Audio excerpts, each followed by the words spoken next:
Selective mutism.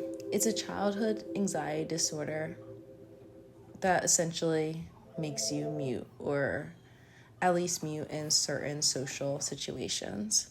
I was diagnosed with selective mutism at the age of 5.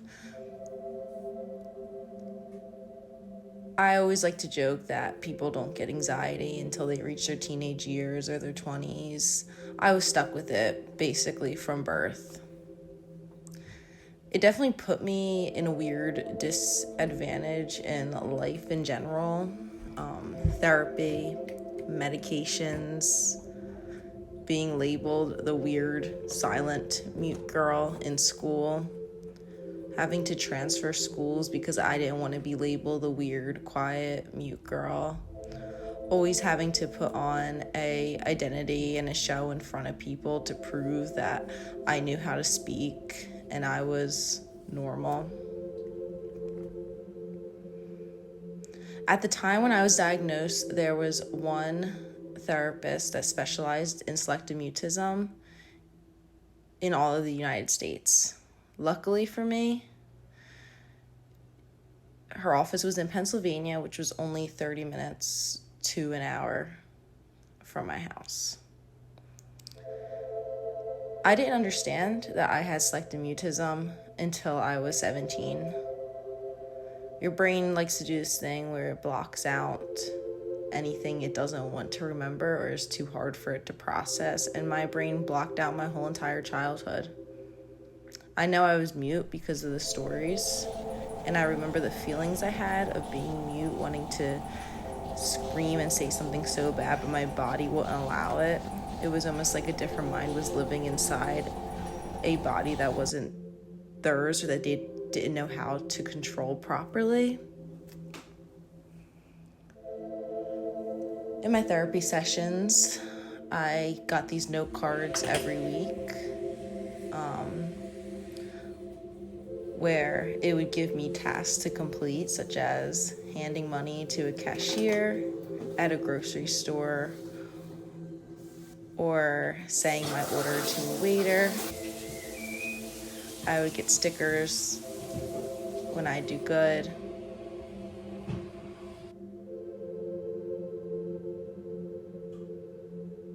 I remember sitting on the steps the day my parents talked about sending me to therapy. I remember thinking, there's something wrong with me.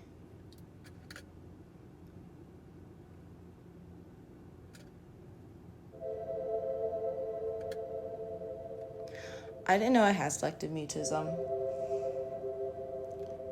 I remember laying in bed when I was 17 watching The Fosters, and one of the main characters, Jude, had selective mutism. And I shut my computer real quick and ran downstairs and told my mom, hey, this kind of sounds like me when I was younger. It's called selective mutism. My mom said, yeah, you were diagnosed with that. And she pulled out a whole box out of her closet with all my paperwork and all the progress I made since I was 5. I then joined a public speaking class, and I spoke about selective mutism.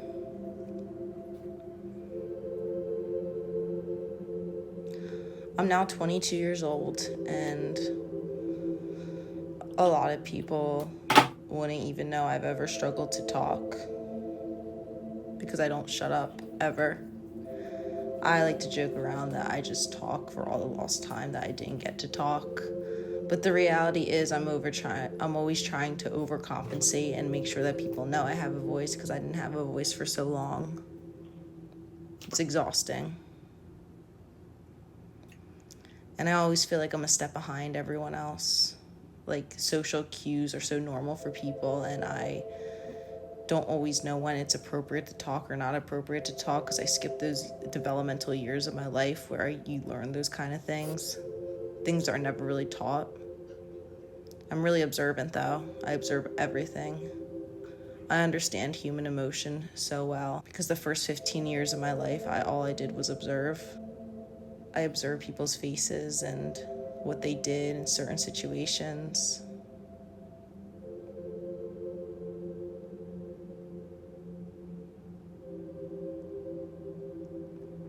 Selective mutism, in some ways, I wish I just got to live a normal childhood. But in other ways, it really did make me who I am today. I think I'm kinder because of it. I think it's made me a lot stronger of a person and have to push myself farther and be more determined to accomplish things. It made me understand the value of relationships and having the ability to communicate. It made me understand how important words can be, but also how actions play a huge part in whatever message you're trying to get across.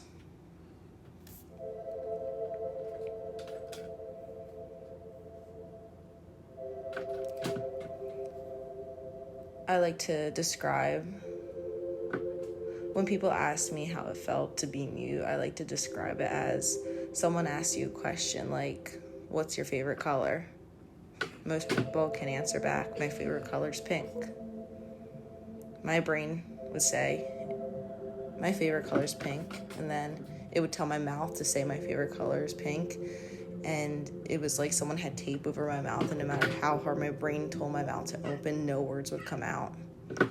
And then it was the pressure of everyone else around you waiting for you to speak that made you not want to speak even more. Every time I was about to speak or say something for the first time, someone would say, oh, look, she said something, and everyone would start cheering and clapping, and I didn't like the attention. The first sounds I made publicly were animal noises.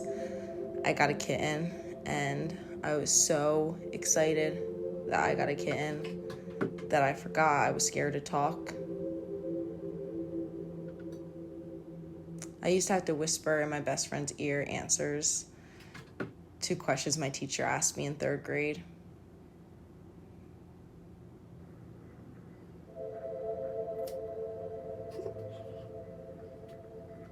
I don't ever really talk about being mute.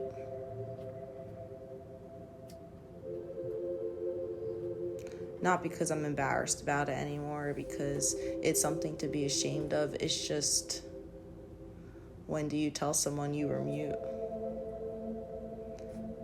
Recently at work, I work at a front desk at a medical spa. My boss took me into her office and told me that my social skills are lacking. I could have easily told her, hey, I'm a little behind, I have selective mutism. But instead I sat there and smiled and said, I'll try better. Then I spent the next week in my room practicing social conversations. And by the end of that week, she went up to me and said, wow, I see a major change in your attitude. Little does she know it wasn't my attitude. Having selective mutism sucked in so many ways, but it has made me a stronger person, it has made me more determined, and it'll always be a part of who I am.